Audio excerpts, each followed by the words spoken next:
Castlevania Season 2 has just come out on Netflix. For those of you who haven't seen Season 1, haven't seen our review of Season 1, I'm going to put a link down in the description so you can watch that. Animation, very same-ish, kind of hit and miss. There's some shots that look great and then some that just look really bad. The consistency is just not there still. I was hoping that they would be more consistent with the animation. It's not always consistent. I think that's very much a strike against the new season of Castlevania. I'm not going to give any spoilers for this review. I'm going to try to avoid as much of that as possible because it literally just came out. So I'm going to stick away from spoilers. I might mention a few things that happened very early in the season.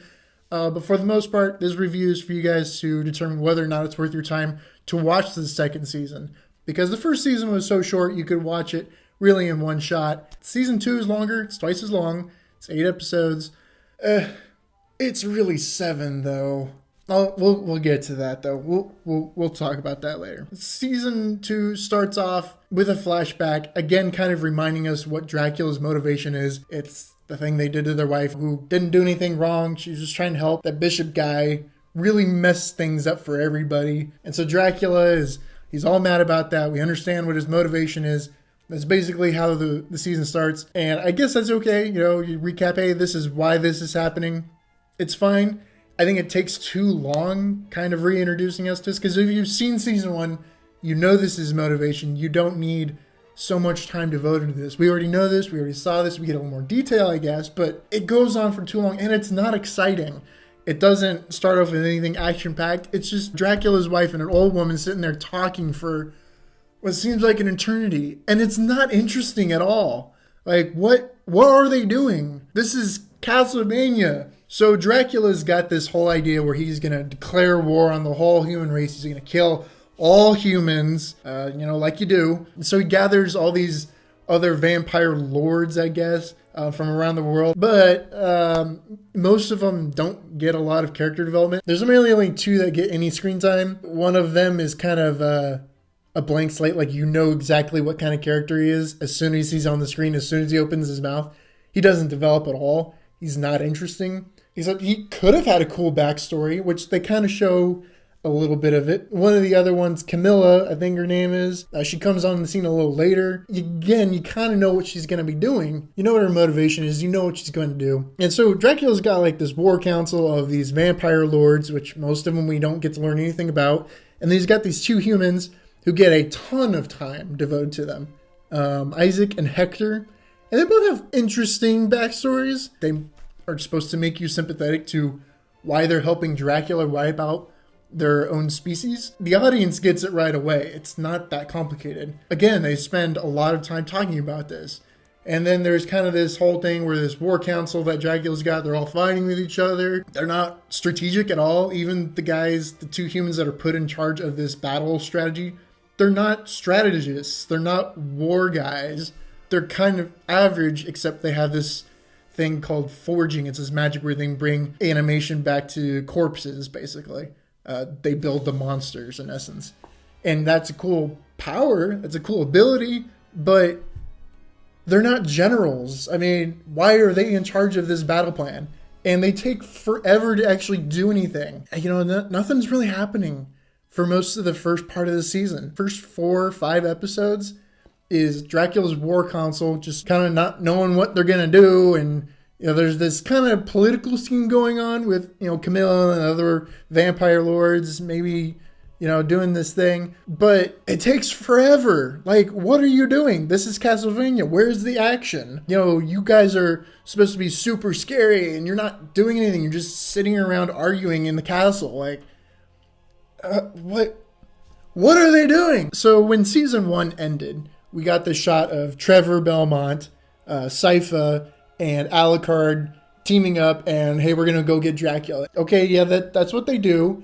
But they go back to this place, and they're at this place just sitting around talking and reading books for most of the series. They're not doing anything interesting either. They have one little skirmish on the road, and it's just a small little fight. Nothing interesting. And that's one of the problems with the series that I kept running into is they're just sitting around and talking or scheming. I actually like political intrigue. I think that can be a very fascinating thing to look at, but it's not interesting.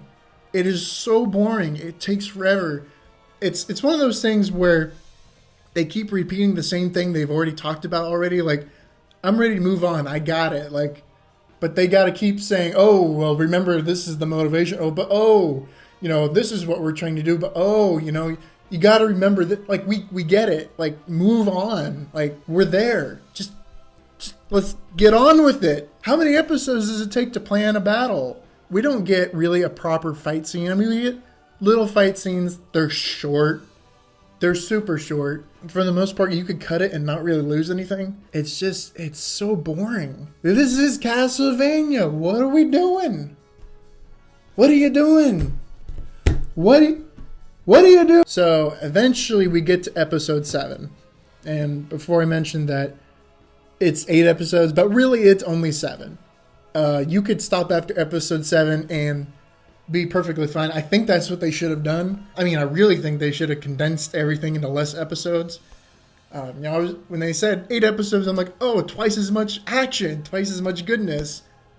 No, it's just the same amount of action spread over a really long, boring period of time. Why did you even do 8 episodes? You could have cut it down to 5 easily. No reason to have 8. I mean, but anyway, by the time you get to episode 7, waiting forever, finally we get the fight scene we've all been waiting for. And episode 7 is pretty much just a giant fight scene, which is great. I love episode 7. Finally, stuff is happening that I've been wanting to watch since season 1 ended. This is what I've been waiting for. And finally we get the payoff in episode 7. It took forever to get there. But when it gets there, it's great. And then episode 7 ends. I'm not going to spoil it for you. But it could have ended right there. But they felt the need to have kind of like an episode devoted to, what happens after the great stuff that happens in episode 7. Like, we didn't need it. It's not like they were tying up loose ends. It was more like, hey, what's the characters that didn't die going to be doing after this thing that happens in episode 7? They don't add anything new. It's like, I kind of assumed that was going to be the things that happened, or I could see those things happening without being shown. Or you could have saved that for season 3, which some people say is happening. I don't know. Maybe it's going to happen. I'm not really interested in watching a season 3 now. The pacing is just so slow. I don't know what they were doing. There are interesting characters that do interesting things sometimes, but not eight episodes worth. I see the setup for season 3. Obviously, that's what they were going for when they put together episode 8. But I don't really care about any of the things that happened to the surviving characters at the end. There's really only one character I think had an interesting ending. It's sad, really sad. The other ones kind of have like, oh, we're beaten down, but we're gonna come back, or oh, everything's sunshine and daisies now. And then there's this one character who has this ending that, like, he should be like he kind of has it all at the end, but he doesn't. I get that. I feel for that character. Season 1 left off on such a powerful, gripping cliffhanger that you wanted to see them, carry on. But man, it takes forever. I think if you really like season 1, go ahead and watch season 2, just because you got to complete the story, I guess. Season 2 really kind of wraps up nicely. If they don't have a season 3, I'm fine with the way it ends. If you look back at season 1, my review of that, I really wanted to see season 2. Now that I've seen season 2, I'm like, I'm done. I don't need to see anymore. If they have a season 3, I'll watch it, but I don't need it. I'm not going to be hyped over it. If they had done season 2 better, sure, I'd be up for season 3, but at least right now, I don't care. I mean, there's some cool moments, there's some interesting things that happen that I don't want to spoil for you if you are gonna watch season 2. Just be prepared to not have a lot happen right away. But man, episode 7 is really good. If they had I don't know, at least one more episode like that, like maybe somewhere midway through the season where something interesting happens, I wouldn't be so hard on it. But man, they're just sitting around and talking and scheming and reading books through most of the season. Oh man, it's worse than the Star Wars prequels, man. Oh! I kind of like episode 3 of Star Wars, though. That one's better than episodes 1 and 2. Okay, so if you had Star Wars episodes 1 and 2, basically that's the first half of Castlevania season 2. Oh, that's bad. Oh, there are good moments. One of the things I liked from season 1 is they did references to the games, and I liked that. There's a few in Castlevania season 2, but either I missed some of them or there's just not as much. I didn't see it, or maybe they were just from the games that I didn't know. They're kind of trekking off on their own, I think, a little bit, which is fine. Except, man, it's so boring. What are you doing? It's Castlevania. So they're going off on their own storyline kind of right now, or it's a storyline from a Castlevania game I haven't played. I haven't played them all. You know, who's got time for that? Ain't nobody got time for that. There's a lot of Castlevania games. Did you know that? Go look on Wikipedia, man. Like, I got a job. I have to eat food and sleep sometimes. One last thing. Still no Grant. I talked about this in my review of season 1. Grant wasn't in there, even though he's one of the main characters in Castlevania 3, which is what season 1 was based off of. There was a moment where I thought, oh, maybe this is going to introduce Grant, and it didn't happen. And then there was another time, and like, oh, maybe this is when they get Grant. You had a setting, an opportunity to introduce Grant, and it didn't happen. And yeah, he was the worst character to use in Castlevania 3. But come on, he's a pirate.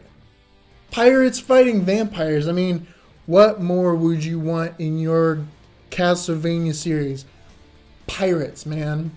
Pirates. And we got no pirates. So what are some other issues? Trevor Belmont is super incompetent. Like, he wasn't the worst in season 1. He takes a back seat in season 2. Trevor is not interesting. He's not helpful. He's not useful. Basically, Alucard and Cypher are doing most of the work. In most cases, he could have been not there and nothing would have been lost. Dracula is so boring. Like, he's like, I've got this motivation, but I don't really care how it gets carried out. I have this war that I want to throw out upon the human race, but I'm willing to just sit in my study and watch the fireplace and let everyone else take care of it. Like, this is Dracula? This ain't no Dracula I know. What are you doing? Like, I get he's sad. His wife is dead. But wouldn't he be more motivated to be more involved? It's not all bad, but man, Dracula's boring. Trevor is boring. Alucard and Cypher are way more interesting than the people who are the main characters. The humans in Dracula's War Council are more interesting than Dracula. Camilla, who is another vampire lord lady person, she's like way more interesting than Dracula. They're all more interesting than Trevor. Dracula and Trevor are the main characters in this story. They should be the most interesting. And man, they're boring. How many times have I said boring in this video? Somebody comment below. Let me know how many times I said the word boring. It's a 2 out of 5. It's a shame. Again, if they come out to season 3, I'll watch it, but I'm not clamoring for it. I just don't care anymore. I had my hopes up after season 1. I thought season 1 was all right. I just wanted to see them continue the story. They continued the story, and I think it really wrapped up by the end of episode 7. Could have cut episode 8. I wouldn't have cared. I don't really care to see season 3, I think. I think this series would be better just stopping. I think it'll be remembered better that way. But, if it's going to make money, they're going to make a season 3. Again, there's interesting moments. There's interesting things that happen. But they're so few and far between. And I wouldn't watch this again. I would never rewatch this season. Maybe I'd watch season 1 again and then just skip to episode 7 of season 2. Again, interesting things happen. But it takes forever, man. It's so boring. This is Castlevania. What are you doing? Hey, did you like this video? Maybe. I don't know. I don't know what you think. Just let me know what you think down below. Tell me, am I wrong? Am I right? Is it as boring as I think it is? Tell me what you thought the most interesting thing was, excluding episode 7, because obviously episode 7 is the best. Outside of that, what do you think is interesting? Was anyone interesting? I don't know. I think I just realized I'm wearing the same shirt as I did when I reviewed season 1. Man, I need more shirts.